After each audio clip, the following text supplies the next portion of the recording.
Hello, Operator Starsky here. Very nice to see you tonight, guys. I missed you for almost 11 days. Uh, Yesterday, unfortunately, some issues were reported on Dick Dawson's side, and we had to delay our stream at the Shields until today, and today we will have a stream exactly after my stream. I just couldn't wait much longer. That's why I decided to see you guys finally. Okay, and let's jump right into the news. We know that a bit less than 7,000 Russian troops were eliminated during the last week, which makes it almost 1,000 men a day. And we didn't see such tremendous casualties among Russian troops since early days of the invasion. We remember that during the first days, Russians were surprised basically when they attacked and invaded Ukraine, and suddenly they started losing a lot of men every day. But this is what we see, and basically the internet is overwhelmed with those daily videos showing Russian troops being eliminated using artillery, using our kamikaze drones, using our infantry fire, and things like that, which is very impressive. At the same time, we know that Russians are preparing to lose even more men because previously they had about 160 battalions at the occupied territory of Donbass, and currently it's reported by our general staff that Russians have brought more battalions. Currently their number is around 190. Is it? Yes, 190 battalions. It makes it between 70,000 and 100,000 men that were additionally brought to the occupied territory of Donbass. So obviously they are preparing the attack in the Donbass area, and also we expect them to use their aviation massively. We know that this aviation, all those airplanes, will be piloted by cadets, basically, because again, Russians lost a lot of their experienced pilots during early days of the invasion and during this year. But we will see. We know that they brought around 400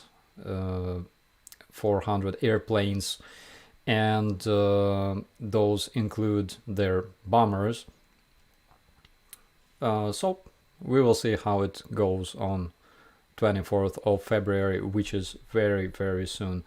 As for 24th of February, we will talk a bit later, but I wonder, what do Russians think about the upcoming suicidal offensive operation in Ukraine? And here we also have a question from Nasrullah. Any updates from Bakhmut Fortress? Bakhmut Fortress is standing. Russians did a lot of attempts, and they basically do a lot of attempts to take it every day. There are tens of attacks every day. But despite despite the fact that the situation is very, very hard and complicated, but we're still able to hold our ground and successfully defend against Russian attacks. Even though it was predicted that Bakhmut was gonna be taken or completely destroyed, Not really. Didn't happen. So it's regarding Bakhmut. Regarding Russians, I found some very interesting video. I'm sure that some of you probably saw it. And for those who didn't see it, I think you will be impressed. Я вам говорю, я мама 4 сыновей, еще у меня 2 дочери. Вот всех 4 сыновей я вам отдам. Хуй вы Россию сломаете. Я себе еще нарожаю. Вот такие мы русские матеря. А вы, укропки. So we just saw a loving Russian mother who is completely dedicated to giving lives of her 4 sons just for one reason, to kill Ukrainians. And they don't care. I mean, those people that, some of us think that they have, like, some, I don't know, they were fooled, tricked, or whatever. I've no idea how to talk to them, how to convince them, because they live for one purpose: fighting against everybody who is not Russian. There's a halo, but I didn't deserve it, honestly. I know that there is,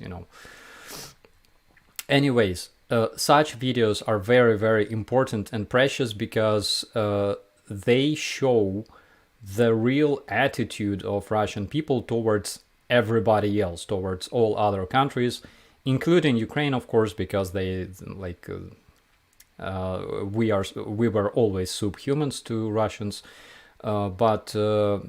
Andriy, she looked drunk, and that's why, again, she's even more precious for us, because she's saying truth in this video.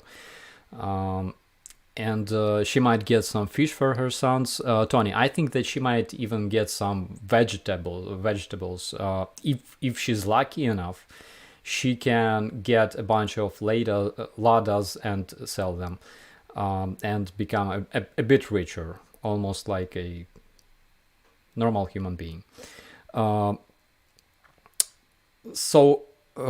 Those videos are very, very important to us because time to time, when Russians make their videos dedicated to everybody else, they sometimes say the truth, like what they feel for real, and I think we all must, I would say, share and disseminate those videos around all other communities, all countries, everybody. Okay, it's very, very important. Some interesting news from terrorist organization Wagner we have received. Recently, we received a report that around 1,000 Ukrainian spies, and it's information from Ukrainian guerrilla. Okay, guerrilla. Oh my God, how you spell it? Partisans. Okay, so Ukrainian partisans infiltrated Wagner. Basically, they got recruited voluntarily. And currently in this organization there is almost 1,000 Ukrainian spies, according to their report. And this is a report from partisan movement called Atesh, and it consists of Ukrainian and Tatar, Crimean Tatar partisans. This movement was formed in September 2022. And hopefully we will receive some very interesting news from within this legendary terrorist organization. And we already have news. We know that 19 Russian terrorists were improved in one of their training camps in Russia because they went to sleep and because they used those stoves to heat themselves. They lost their breath while sleeping. Gorilla, Cheryl says, I just say it like gorilla, all right. Anyways, like, you know what I'm talking about, okay? So it's interesting. It's very, very interesting. Meanwhile, in Mariupol,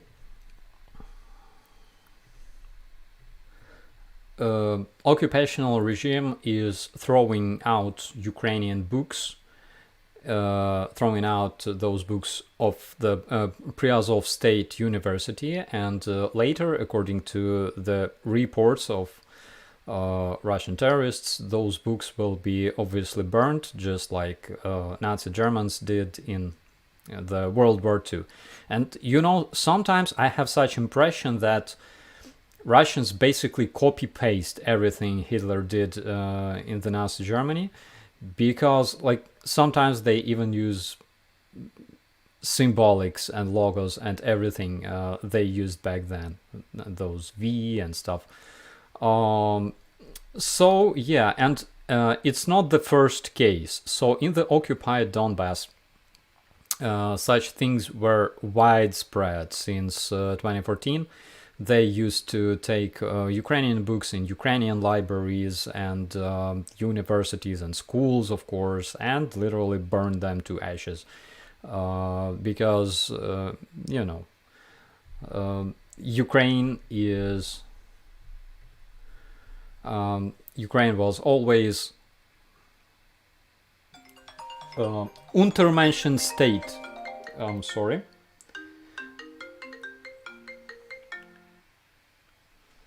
That is Max, by the way. Max called. So Ukraine was always a like Untermenschen state for Russians.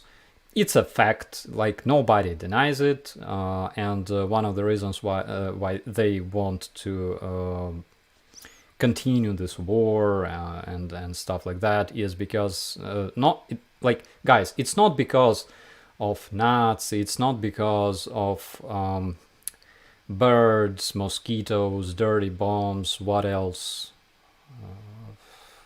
being provoked and things like that. It's because they literally want to bring back that empire, Soviet empire. Most of older Russian people were born in the Soviet empire, Soviet Union, which is basically a Russian empire, and they want to bring it back. That's the only reason they invaded Ukraine, Chechnya, Georgia. We're talking about parts of Georgia like Abkhazia, South Ossetia, and as for Syria, well, you know the reason, like it's oil, it's obvious. But yeah, it's a shame because a lot of very, very valuable books were lost because of such actions. Meanwhile, Russian terrorist Khodorkovsky, he's chief of the terrorists of so-called DPR. He confirmed reports of the armed forces of Ukraine, proving that the terrorist tactics practically based on complete destruction of structures in the cities controlled by the armed forces of Ukraine. And here's what he said in his Telegram channel. I translated it for you specifically. This is why we demolish everything that the enemy can use as a cover. That's why you see such an aftermath. The experience gained during the battle for Mariupol shows that couple-trained platoons can easily defend against a battalion. To infiltrate a building and clear it, we need to reach it first. The enemy opens fire on approach, and the only solution is to demolish the building using anything we have. Currently, the sub-settlement Vuhledar, he says it's in a derogatory way, just like calling Ukrainians, like subhumans, subtown, so Vuhledar shows again that I was right. And he's talking about all of those massive Russian casualties in Vuhledar. Let me remind you that during the first day of the decisive offensive on Sevastopol, Nazi Germans used 4,000 tons of shells, which basically means that we gotta do the same, right? If we want to take Vuhledar, we have no other choice but to demolish everything in front of us. But using what? Until everything is demolished, losing personnel, trying to take at least some piece of territory is wrong. And again, why it's so important for us? It's important because sometimes, again, because Russians lie all the time, specifically every day in their media, in their press, like every day the same. They just spread the same BS. But if you do that every day, eventually you will say some truth, okay? And this is exactly what happens when they're tired of lying. And this is when they start saying what they really think, okay?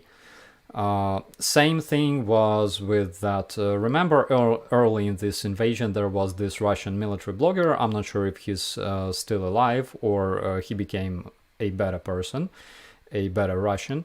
And he was that looter who liked to, loot civilian buildings and stuff. And he said that, why are you saying that we are looters? To us, it's like everything we take from Ukrainian civilians. To us, it's trophies. It's military trophies. And we'll talk about it a bit later. And there is... here we have Dick Dawson here. Hello, buddy. Here we have this question from... Wait a second, it ran away.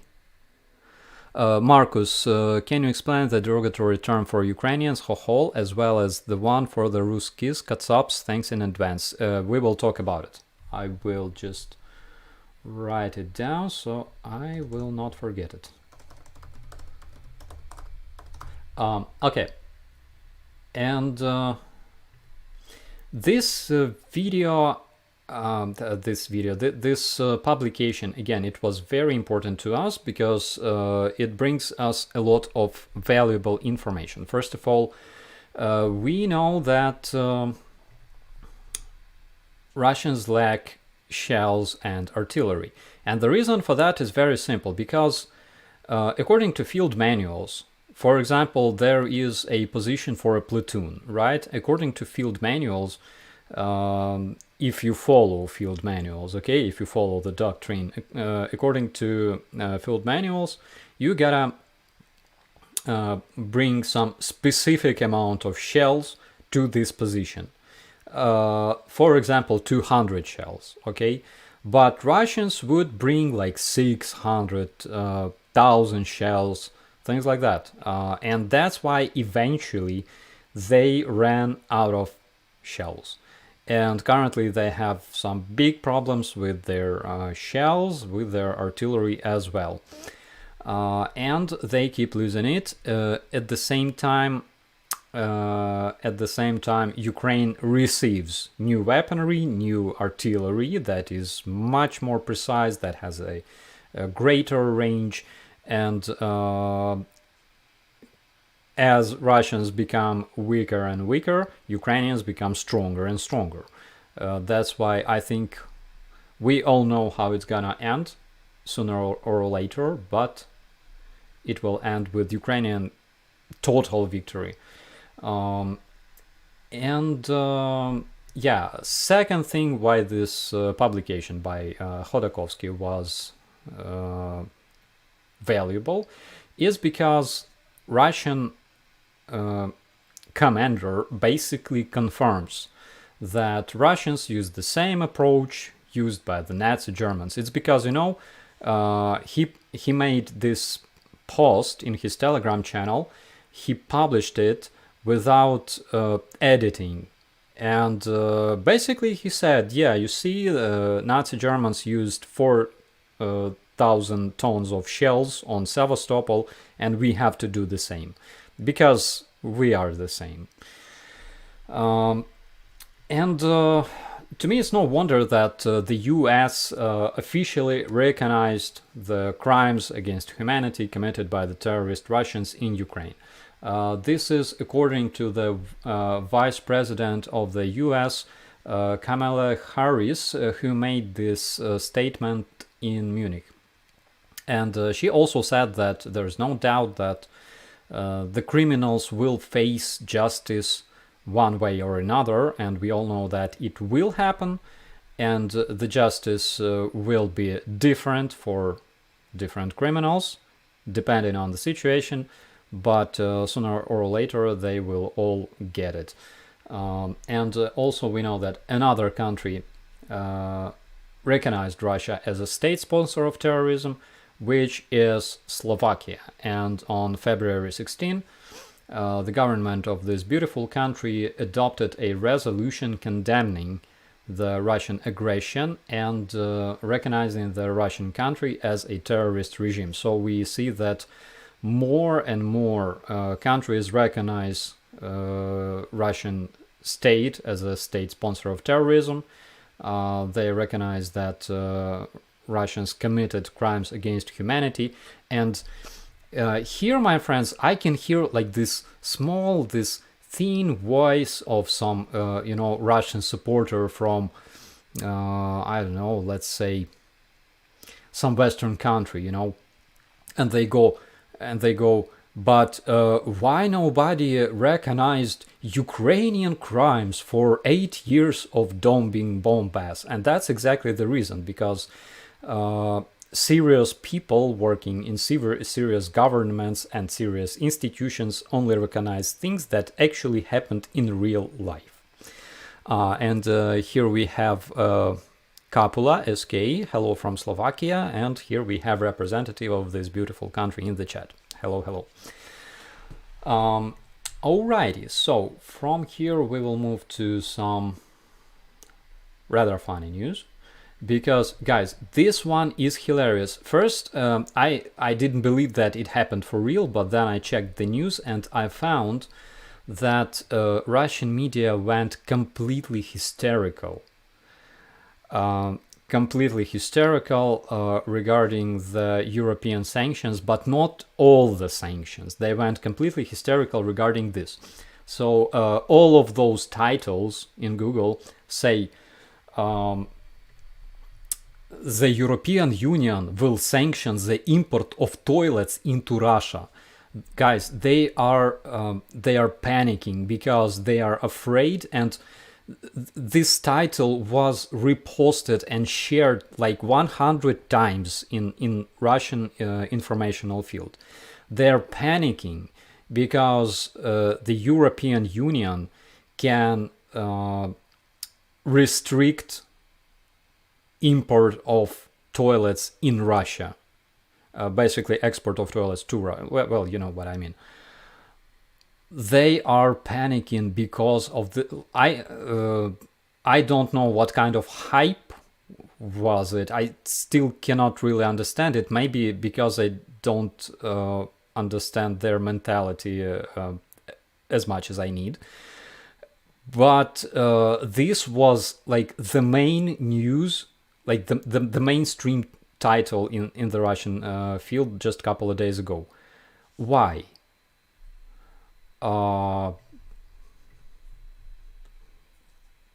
I mean, 2/3 of them don't use them at all. On the other hand, 2/3 of them maybe don't use internet as well. So that might be the answer. Meanwhile, 145 people in Blagoveshchensk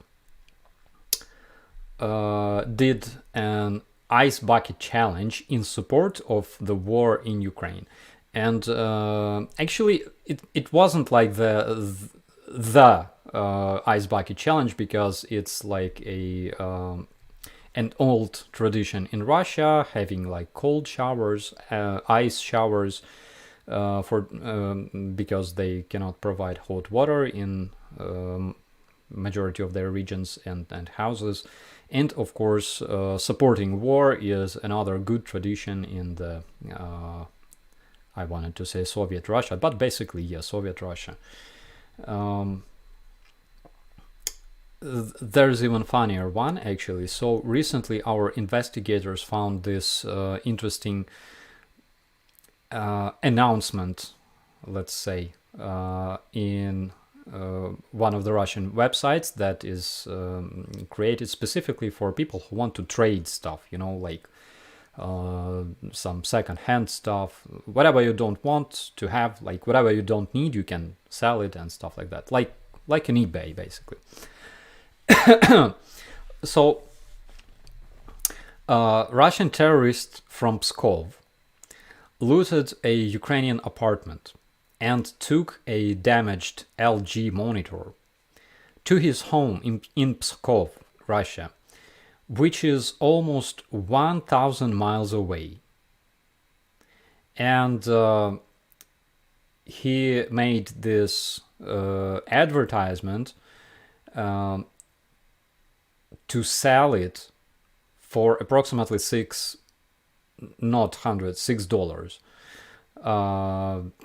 And what he says in this announcement is basically the monitor is a trophy from Ukraine. It's like, oh my god, the monitor is a trophy from Ukraine. Guys, can you even imagine this? Monitor is a trophy from Ukraine. Toilet is a trophy from Ukraine. Conditioning unit is a trophy from Ukraine. Children boots, trophy from Ukraine. Jesus Christ. So anyways, he posted his full address and things like that. Yeah, and he even says that it used to work, at least half of the screen, but obviously it doesn't now. Oh my god.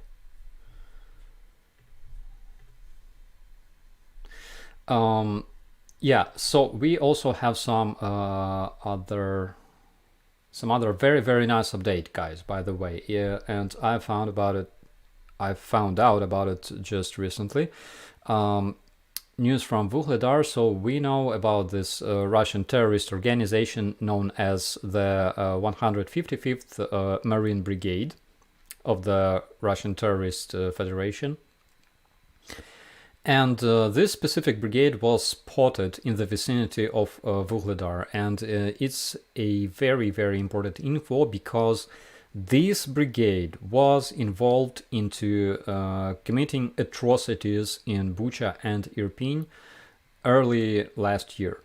And according to the Ukrainian authorities, because this information was given to us by a spokesman for the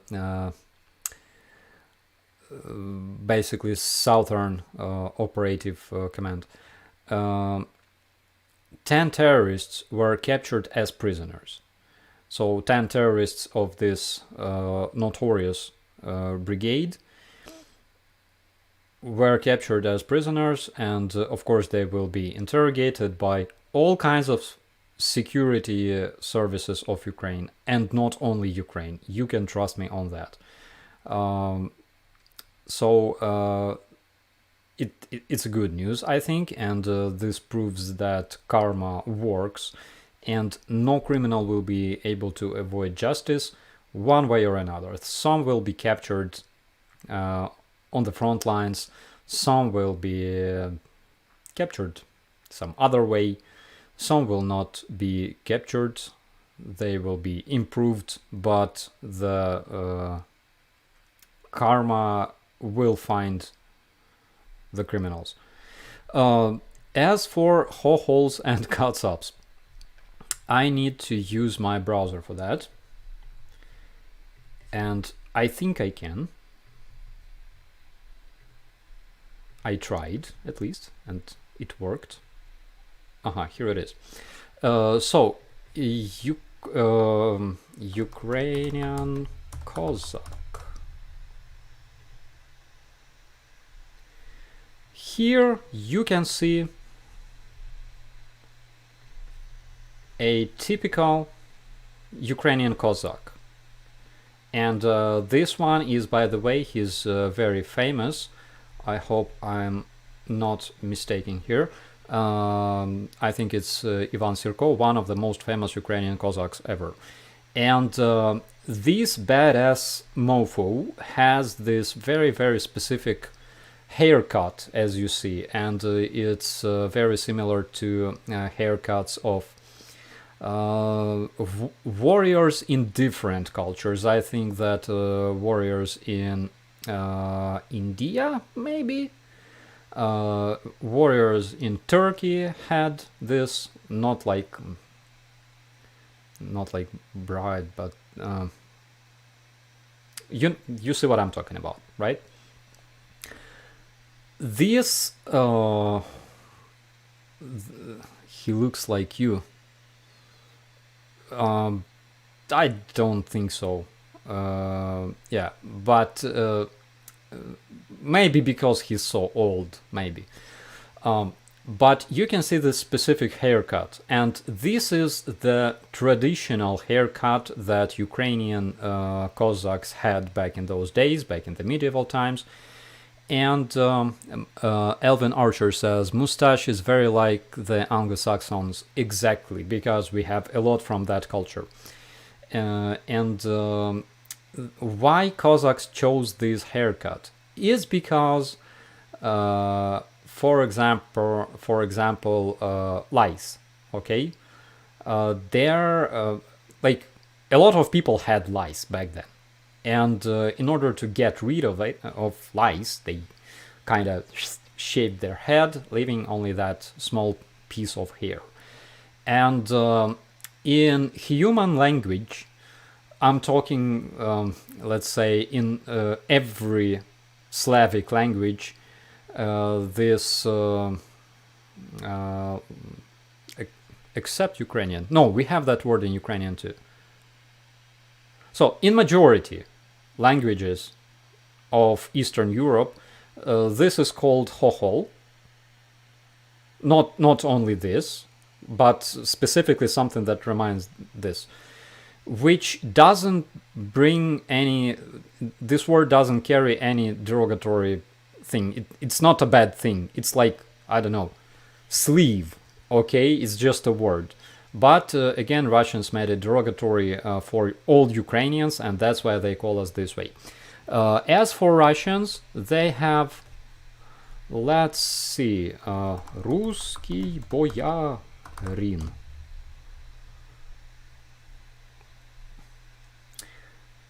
Here.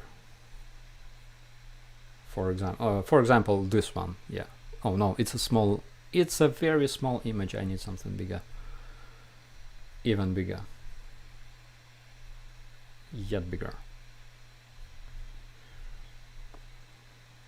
They are all the same, but I need something with a bigger resolution. Okay, here. You can see Russian boyare. Boyare in Russia, they were kind of like, I don't know, like warlords, whatever. Like general, not like general, vassals, basically. Vassals? How you call them? They had beards, And in again, in Slavic language, again, this is what I heard. Okay, in Slavic language, they look like goat, and like goat sounds like katsap, kaktsap, and kaktsap, like goat, turned into kasap, basically. And this is again widely used to describe orcs. And yeah, and Moscow's as well, because it's it's a word from literature, because this is the way we called Muscovites, usually like Russian soldiers. And we when we mentioned Russians, we usually mentioned their soldiers, because this is exactly the way we saw them on Ukrainian soil for 1,000 years. Yeah, and again, it's a very popular word historically, okay? Which again doesn't carry like bad sense. It's not like derogatory, but Russians are very upset when they hear it. As upset as when we say "Yobana Rusnya." It makes them very, very furious for some reason. Oh, okay, and I'm back.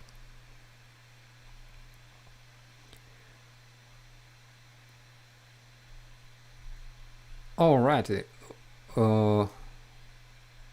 Goats. Yeah, basically goats. What's with the sleeves? I don't really know. It's actually, again, it's a widespread fashion in those years in Eastern Europe, including Poland, because I remember that in Poland they had something similar as well. I mean, like the sleeves.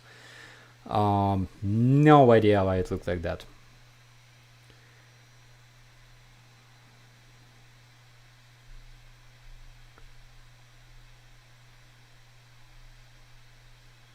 $1,000 years later, yeah, Marcus says 1,000 years later, rich Russians still dress like that, kinda. Some Russian mobiks as well, because they don't have, sizes.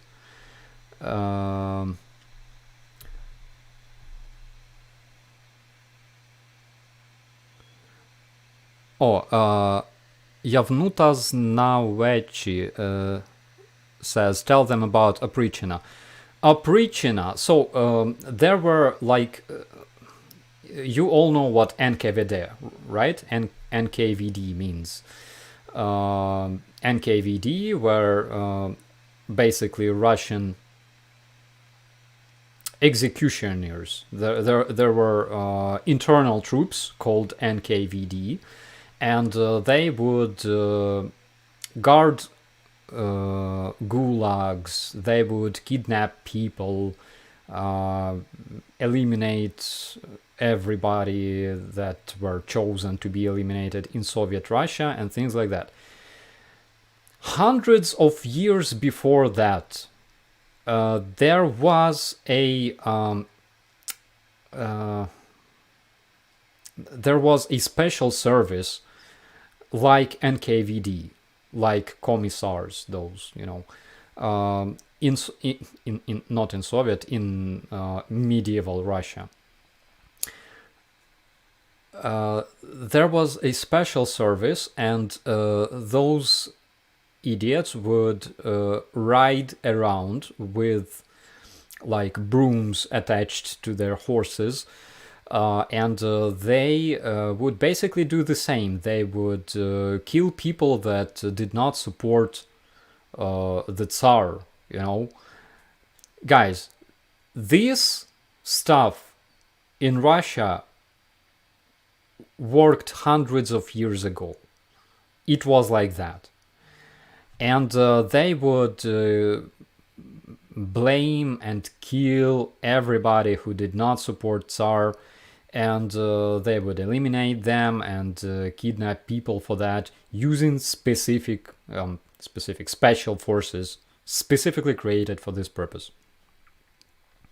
And the Russian Tsar Ivan Grozny, the dude who killed his son and never received Lada, but he was very dedicated anyways, he basically created this special service of oprichniki.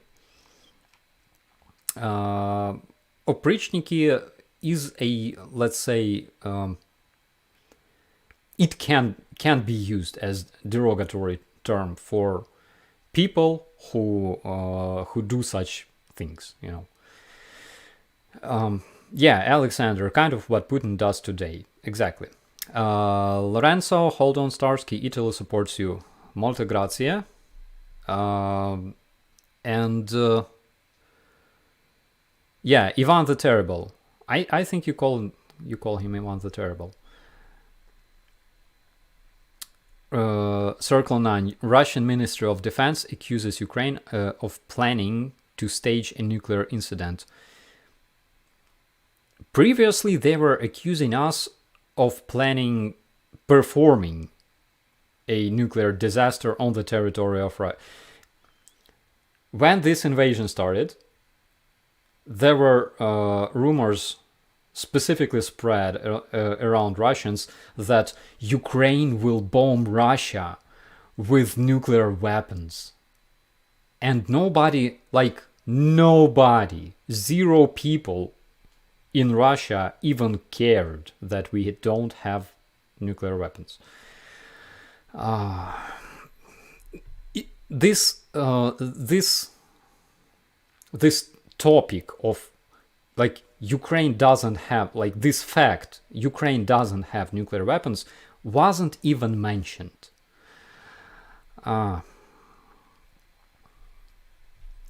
Yeah, there's also news about Marina Yankina. Marina Yankina was... Oh, high level 70. Hello. Marina Yankina was responsible for the, I think, Western Russian military district, so-called military district is like operative command, only it's not operative, it's rather like on a strategic level. And she was responsible for all the cash. The cash was flowing through her into those departments. Of course, I think not all the cash reached its destination, but she knew too much. That's why in the best traditions of mafia, they made her walk out the window. She got sucked out, okay? Because we all know that windows in Russia work like freaking black holes. They just suck out people. Dacian Rider, what do you think about Westerners over-humanizing present-day Russians to avoid confrontation incited by Russians? It's like this. We tend to think that Russians are better than they are, because we see everything through our projection, okay? And we think about other people the way we think about ourselves, mostly. And we project what we think on other people, because this is the way we were raised and educated, okay? For us, for civilized people of Europe and West and Asia and other countries, it's normal, because we live in a civilized world. That's why sometimes we should, I think, we should learn more. And again, we're not talking that 100% Russians are like brainwashed zombies who support the war, because we know that a lot of Russians are fighting for Ukraine in the battalion Freedom for Russia. Some Russians there across the border secretly help us. But we are talking about such a small number of conscious people. Majority of people in Russia that fled during the mobilization, they didn't run away because they support Ukraine. They ran away because they don't want to get killed, but they bring the same ideas basically, and and that's the answer.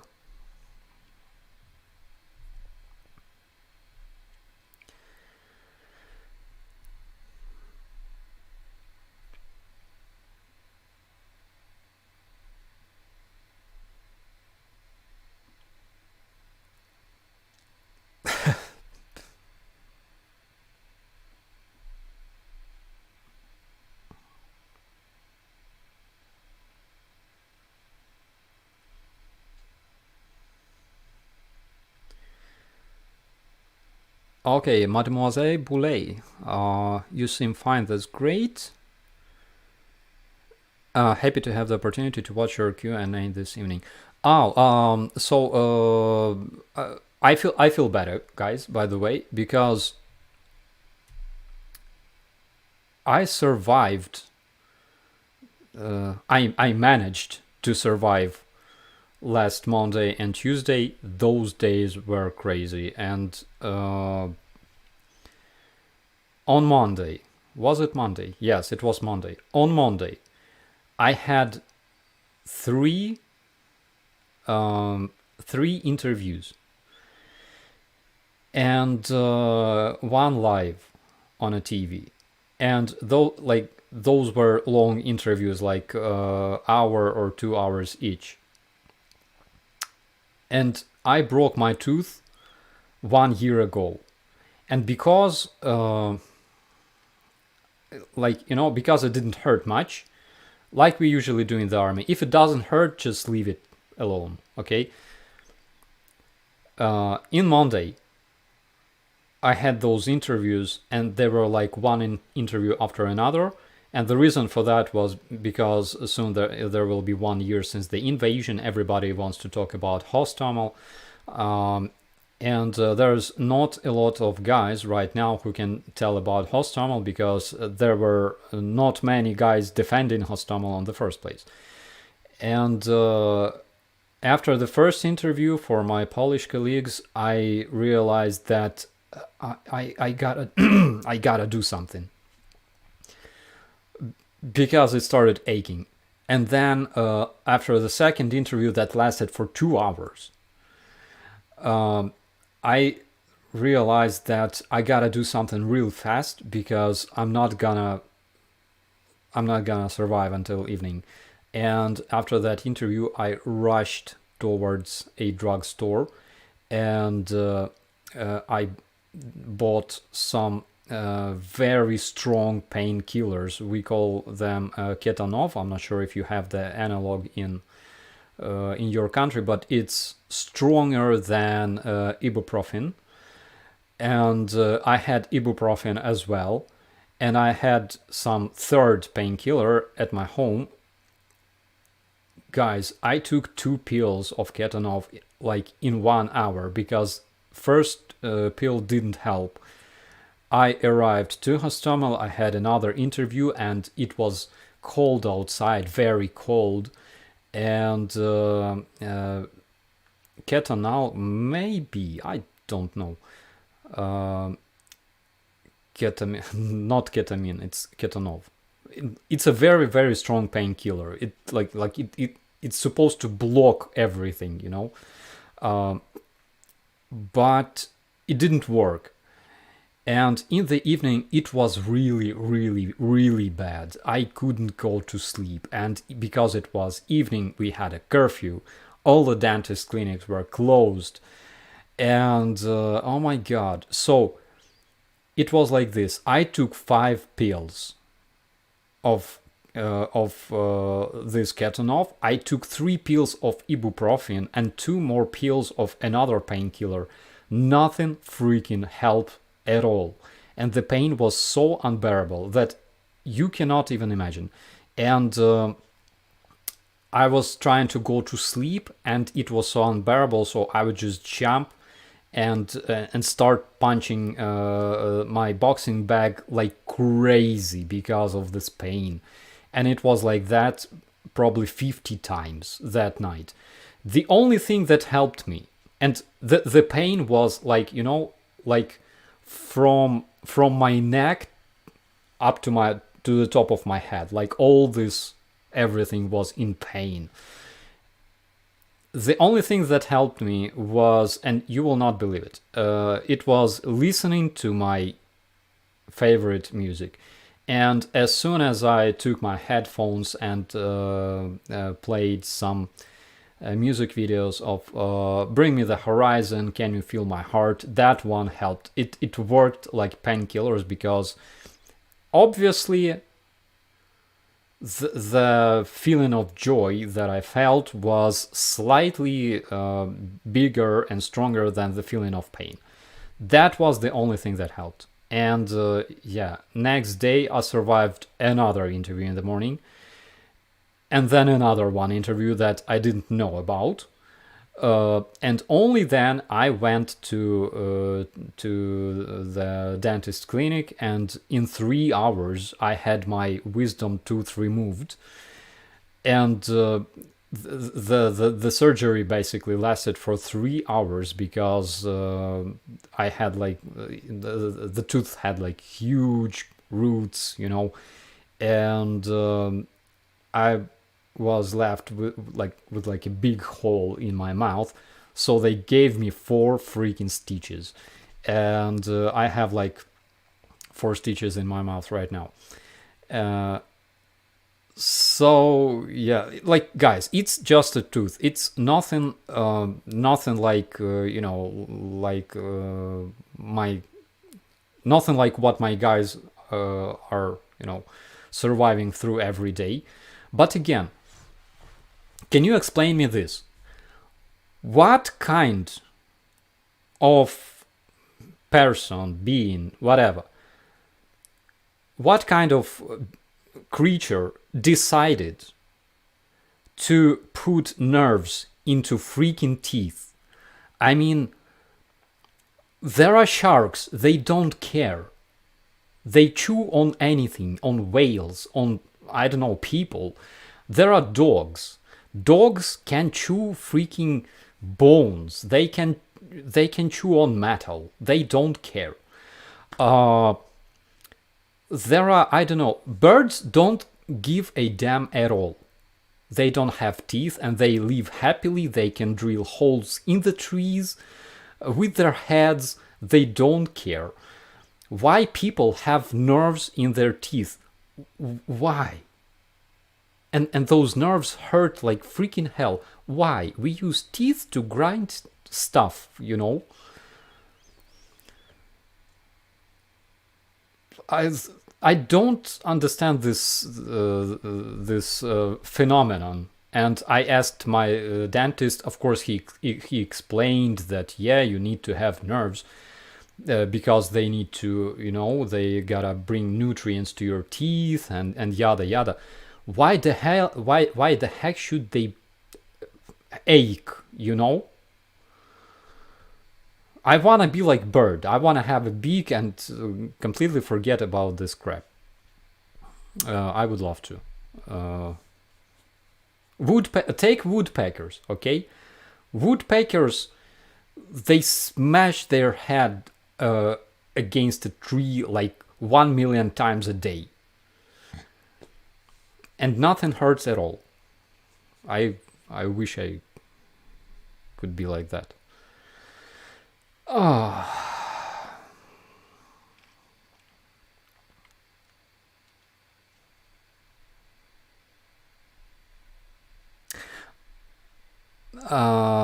Can you please explain why Russians have almost 2 identical names, starting with this guy, Vladimir Vladimirovich? Vladimirovich is his father. So we have in Slavic cultures we have this we have like our first name, then the name of our father, and the last name, the family name. So Vladimir was his father, but because we don't say Vladimir, we say Vladimir Vladimirovich, and Vladimirovich means that he's the son of Vladimir. That's the thing.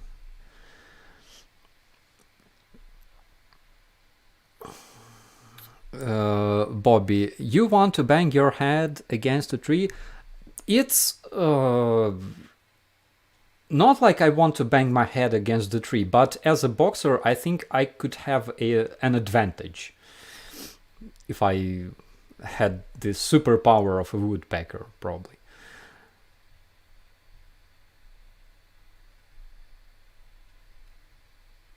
Pain reminds us we are still alive. Lauren, this kind of pain that I had on Monday and Tuesday, it reminded me that sometimes, like, it's better not to be alive. I mean, it was crazy. I was in this situation actually a couple of years ago. That time I had another wisdom tooth aching, and I woke up at 4 a.m. like this. Oh shit, and I rushed towards my first aid kit, took some painkillers. Of course they didn't work, and since 4 a.m. until 9 a.m. I was sitting like this near computer, listening to different stuff, trying to distract myself. And then I called the dentist and had it removed, but last time it was just completely different.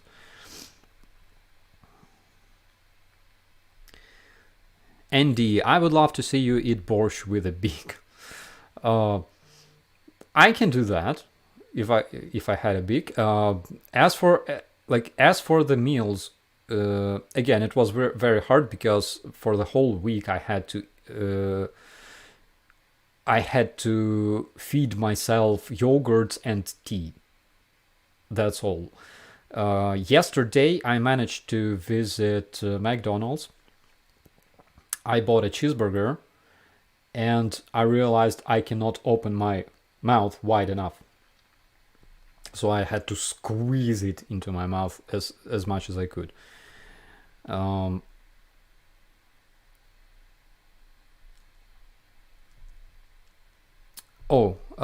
Rabbi USA. Hey guys, I had 4 live vaginal births. Us women, no painkillers for me. I can only say that I respect you so much. I mean, it's crazy. I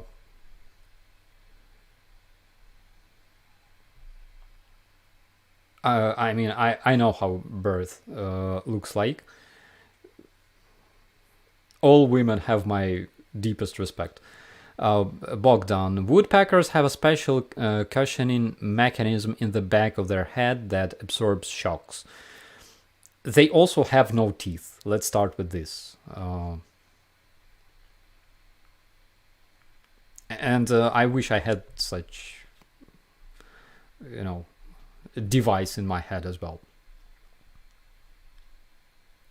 I wish I had it when I was sparring with my colleague. So he's a major currently. I think he's a colonel already, and he's super heavyweight, master of boxing. Let me see if I have this picture. I gotta have it because it was hilarious. I hope that I didn't delete it. It will be a shame if I did. Oh my god, I deleted it.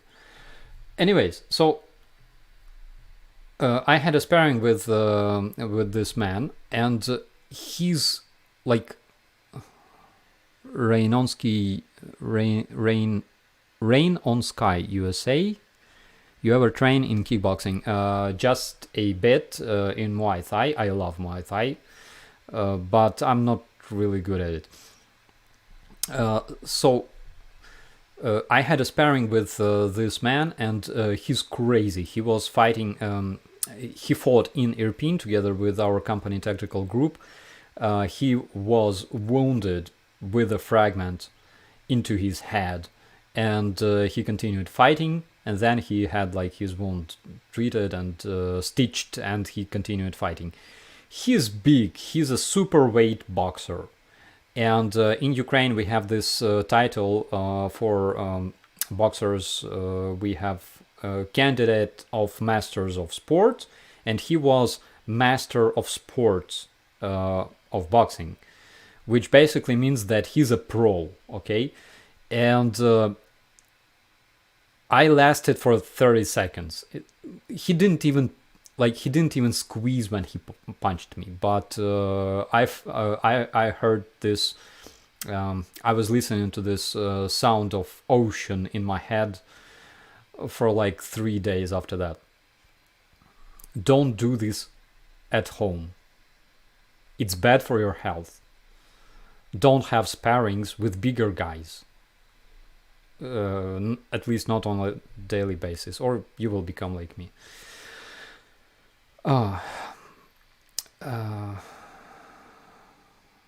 Sharks just get a new tooth to replace a bad one. It's from Iris. Best dental plan ever. I knew about it. Basically, they have like rotating jaws. Not literally, but something like that. It's not the worst invention, by the way.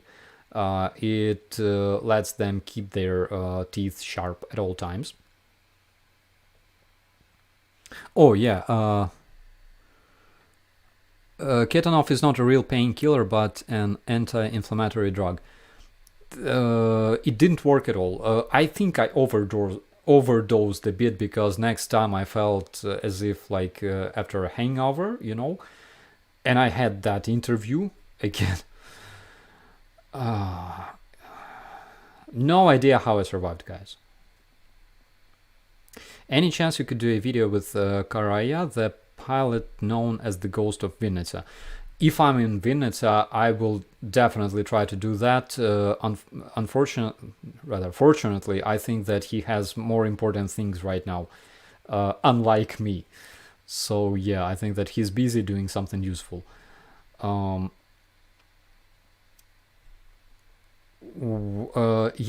Key Dog. Why do Russians like to jump out of the window? I'm not even talking about politicians, but I saw many videos. They literally just jumped. I saw that as well. They have numerous videos of people just being very, very drunk and just jumping out a window. I think it's some kind of their traditional feature. I think it's rather a feature than a bug. Some kind of feature that I still don't understand completely, and I don't want to, honestly. The only thing you gotta remember: don't do what they do. Okay, don't do that at home.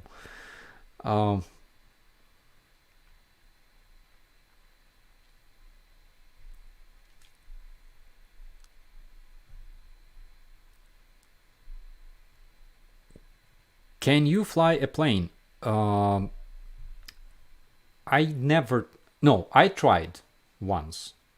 So I was a small kid, and in Ukraine we had those airplanes called An-2 or Kukuruznik. We still have those.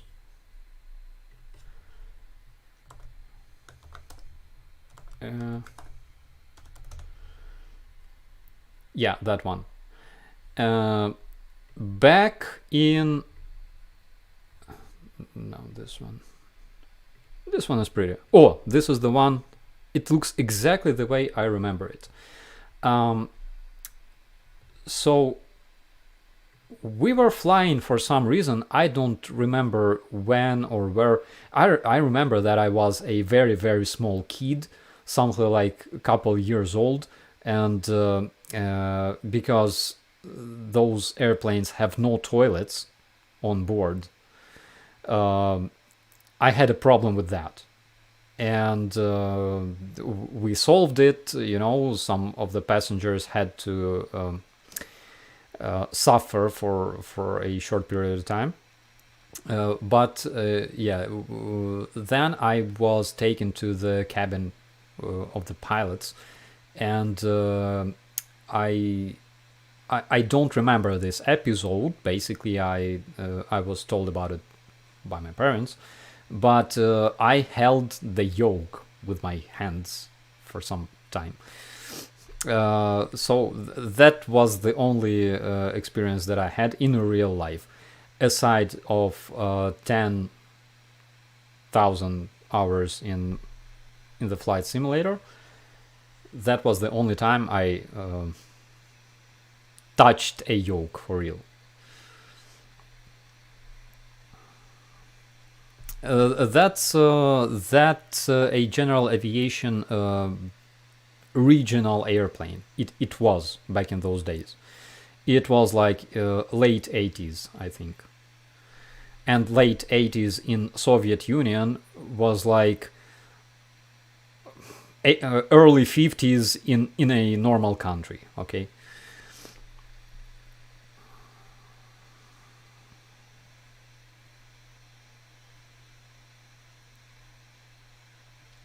We used tiger moths in the ATC when I was at school.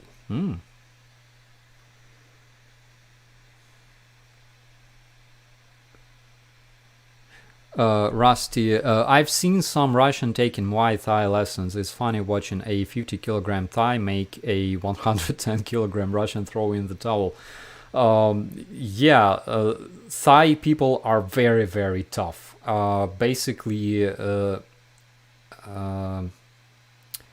Thai people, they are similar in some way to Ukrainian people, because Ukraine is a land of boxers, while Thailand is a land of kickboxers. And in Thailand, they're very, very tough. Those guys they're incredible. Those kicks are great. Denise, are you saying you pooped your pants? Not pants. It's important. Not pants.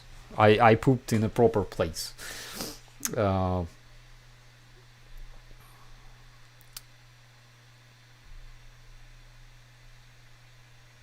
I drove by a World War II plane once.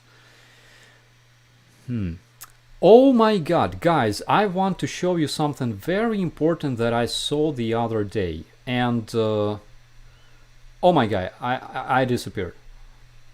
Okay, I have it right here, and I want to show this for you, because you see, I'm spending a lot of time from time to time at the airport because of those journalists, and my WhatsApp is updating.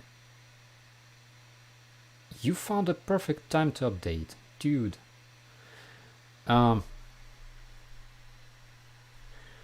So let's wait until it starts. Okay, where is it? Where is it? I have so many messages from people. Aha. Okay, I have this video right here. So guys, you remember that Russians often say that Ukrainian forces basically destroyed An-225 Mriya. So I talked to one of the technicians, and this video is exclusive. Basically, it wasn't published anywhere else. A couple of days ago, I talked to a technician who worked with An-225 Mriya, and they were disassembling this airplane, everything that remained from the airplane. And he told me that they found it was back in December, they found an unguided rocket fired from Russian helicopter that stuck in the tail stabilizer of AN-225 Mriya. And here I have a video for you. So here you can see this rocket, this very rocket that is sticking out of a stabilizer of AN-225 Mriya. So this was a rocket fired at Ukrainian Mriya airplane, biggest in the world, on 24th of February 2022. Exactly the morning they attacked us, and one of those rockets stuck in the stabilizer of the airplane. On all of the videos that Russians published in their social media, like everywhere, okay, they never show the left side of the airplane. That's something that I noticed. I mean, they either show the Mriya from afar, from a big distance, or they never show the left side of the airplane for some weird reason. And of course, yeah, I didn't see them like showing the back of the airplane. However, we all know that the group of people, the group of individuals occupying Hostomel for a month was huge, and all of those people, at least majority of them, had phones, and they all recorded videos, and specifically they recorded videos of Mriya because it's the biggest airplane in the world, okay? That's why I'm sure that if we had a chance to see like how it looked like, okay, before it was completely destroyed and burned to ashes, we would have more information. And I think that Russians have this information. So yeah, again, what you see on the video is Russian unguided rocket fired from Russian attack helicopter, obviously Ka-52 Alligator, on 24th February 2022, directly at the biggest airplane in the world. And this is exactly how we found this rocket in the tail stabilizer in December, specifically December the 22nd, 2022.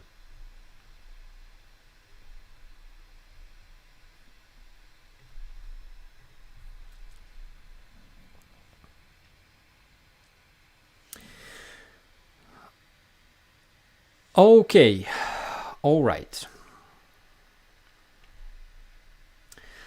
Bogdanie, kumpelku, jak się masz? Rozkaży naszym друзям.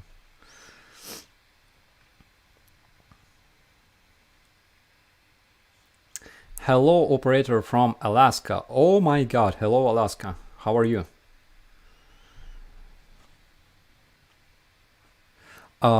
Charlie Manson, operator Starsky. I saw Mriya on the ground as at Basra Air Station, Iraq. The size is unimaginable. Yeah, I mean, Mriya was huge, and I saw it a couple of times flying over Kiev, and basically the last time it was on the Independence Day 2021.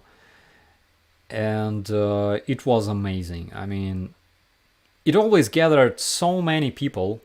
Auror, good evening from Hamburg. Hello, hello. And hello from Connecticut. Mriya always gathered, a lot of people from, like, in any corner of the world. Like, in any airport it landed, there would always be a bunch of plane spotters, sometimes hundreds of people. And I remember this disaster in Indonesia, Maria would bring humanitarian aid. I remember COVID. I remember different disasters around the world, and Maria would be there delivering humanitarian aid. It was a fantastic airplane. Okay, where can I watch the Shields, guys? In 45 minutes, and that's the reason why I gotta say goodbye.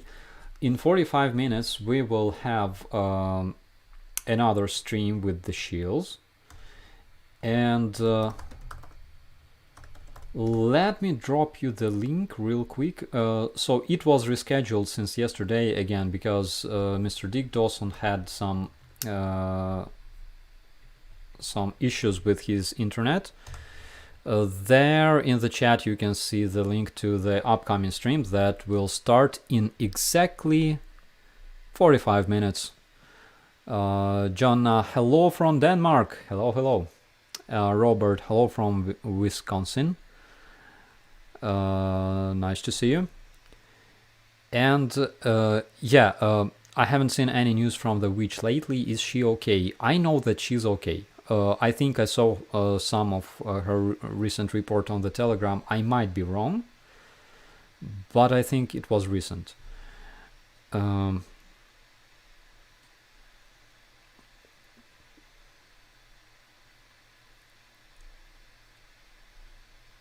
Yeah, we will see you on the Shields in 43 minutes. Guys, I gotta say see ya at the Shields. I'm not gonna say goodbye. Yeah, my jaw doesn't look swollen, but I still cannot open my mouth wide. That's why I cannot eat big things. I cannot eat most of things. I can only eat like yogurts, you see, and tea. Today though, and it's a very interesting thing, by the way, that I completely forgot to tell about it. Today though, I had sushi. It wasn't, let's say, I liked it, but I almost cried. And I had sushi with some really good friend of mine, and I'm sure that you know this person, but he asked not to mention him yet.